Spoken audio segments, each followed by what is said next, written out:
Hello, in this video, I would like to summarize what we have learned in chapter 21 about the monetary policies and fiscal policies. So let's first begin with monetary policy.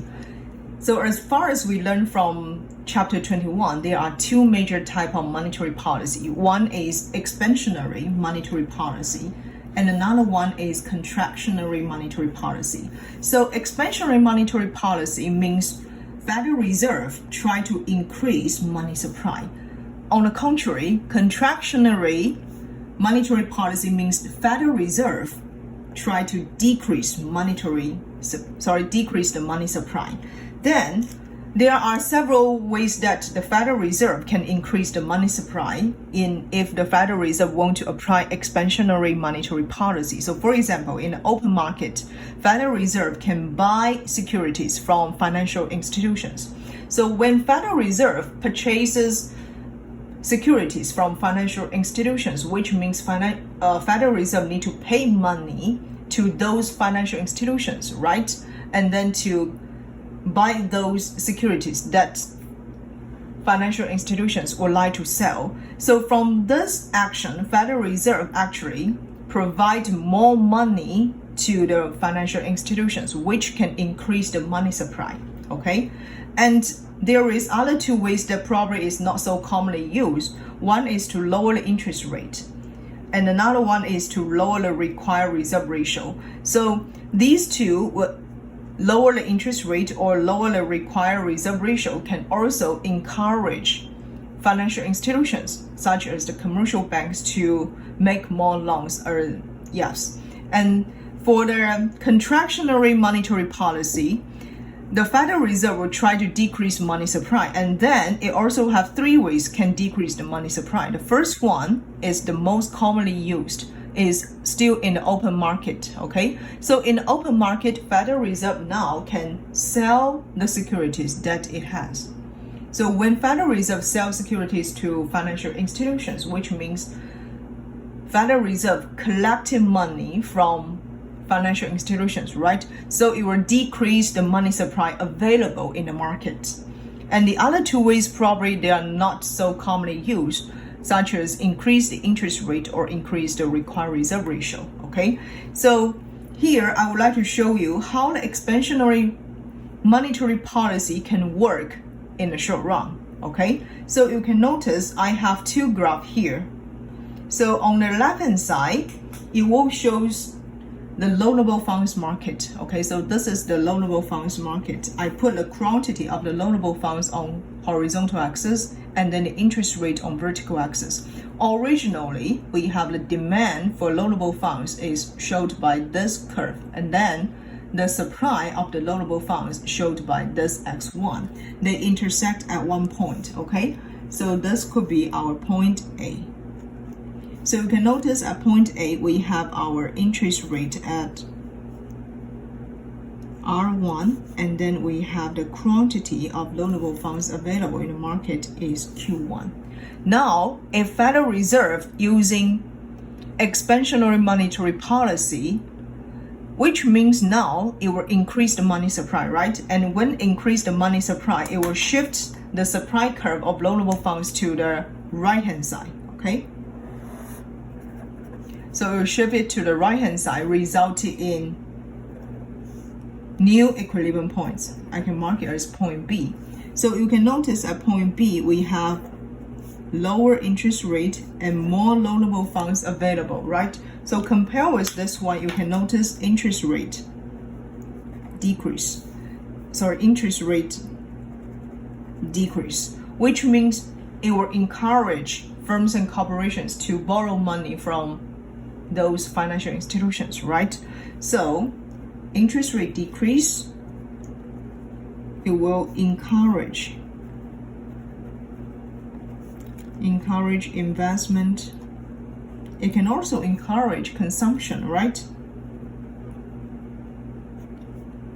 So for example, if you want to purchase a new car, you probably can make a loan, like an auto loan, right? And now the interest rate is lower, which means you will make your auto loan mortgage, right, is lower. So it will also not only encourage investment, it will also encourage consumption. And investment, consumption are major part of aggregate demand, right? So finally, it will increase aggregate demand. Okay. Now let's look at how the aggregate demand model and the aggregate demand and aggregate supply model will reflect this policy impact. Okay. So you can look at from this graph. Originally, okay, all the market will start with the long run equilibrium point. Okay, so for the long run equilibrium point, I can still put the point A here. You can notice this point A is our initial equilibrium points. Okay, we have the price level. This is our price level P1, and then we have the output level equal to Y1. So at Y1, this is the long run equilibrium. This is the long run equilibrium point and long run equilibrium output level. So at Y1 level, we have unemployment rate equal to natural rate of unemployment. Okay. However, now as Federal Reserve use expansionary monetary policy, which can increase, right? Increase aggregate demand. Once aggregate demand increase, it will shift the aggregate demand curve to which side, which direction? It will shift the aggregate demand curve to the right-hand side. Okay? It will shift the aggregate demand curve to the right-hand side, and then you can notice it will result in the short-run equilibrium point. So in our lecture slides for chapter 21, I always use the lowercase to represent for short-run equilibrium point, and use capital letter A or capital letters here represents for long-run equilibrium. So point B here is our short-run equilibrium point. And you can notice in the short-run equilibrium, it will result in the higher price level and the higher output level. So we can notice at point B, okay, this is the short-run equilibrium. At short-run equilibrium, what will happen? We can notice the price increase, right? And then we also have more output. So more output, which means it will lower the unemployment rate. Okay, so we have the unemployment rate also decrease. So this will be the impact on our economy if the Federal Reserve use expansionary monetary policy. However, one thing I want to emphasize, this point B, even in the short run, this is the equilibrium point. Okay, however, this point B is not stable. Why the point B here is not stable? So you can notice here we have the unemployment rate decrease, right? Which means in labor market, what will happen? There is a shortage of labor force. So after a long time, workers, they might change their wages expectation. They realize there is a shortage in the labor market, right? So they might increase their wages expectation, which would definitely increase the input cost from the firms and corporations, right? So if the firms and corporations realize the input costs would increase in the long run, actually they will shift the short run supply curve to the left hand side, okay, because now the input cost increase, they would like to produce fewer goods, therefore it will shift the short run supply curve to the left hand side, and then finally this market will result in the equilibrium points, a new long run equilibrium points at point C. So point C will be our new long run equilibrium points. At this new long run equilibrium points, you might notice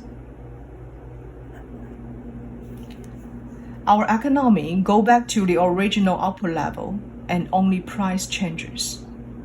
Only compare with P1, only price changes. This is why most of the economists will say monetary policy has no impact in the long run.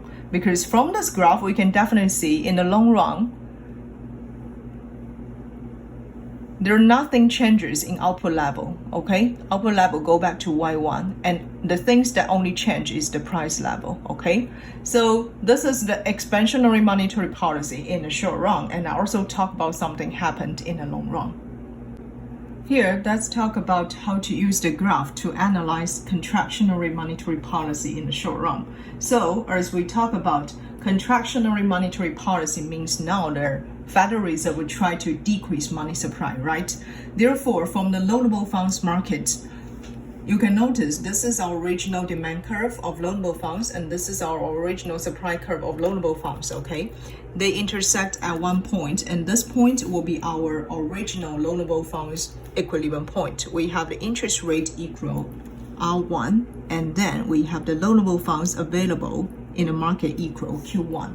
Now, if Federal Reserve use contractionary monetary policy, which means the money supply will decrease, which will shift the supply curve of loanable funds to the left-hand side, okay? Shift the supply curve to the left-hand side, and then you can notice it will result in a new equilibrium point. At this point B, we can find out the new equilibrium interest rate and new equilibrium loanable fund quantity, okay? So the result of the loanable funds based on the contractionary monetary policy, we can notice interest rate R2 larger than R1, which means interest rate increase, okay?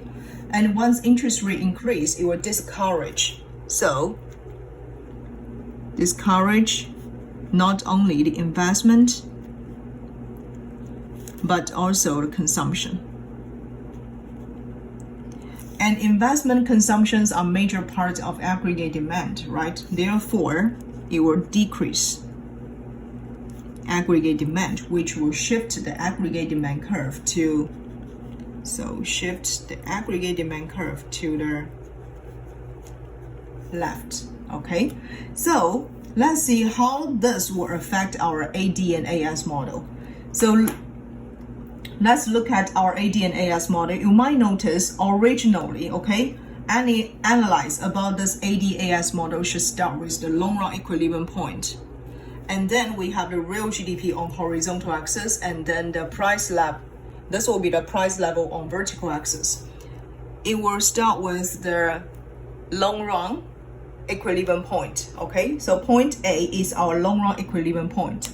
At this point A, we can have the price level equal P1, and then we have the output level equal Y1, okay? So at Y1 is our original equilibrium point, right? We have unemployment rate will equal to natural rate of unemployment. However, now what happens? Because of contractionary monetary policy, aggregate demand in the short run, it will decrease, which will shift the aggregate demand curve to the left. So it will shift the aggregate demand curve to the left. Shift it to the left, then you can find out the short run equilibrium point. So the short run equilibrium point will be at this point because this is the new aggregate demand curve and then the short run aggregate supply curve. So I will using this lowercase letter b to represent for the short run equilibrium point. You can find out we can have the new price level and then the new output level.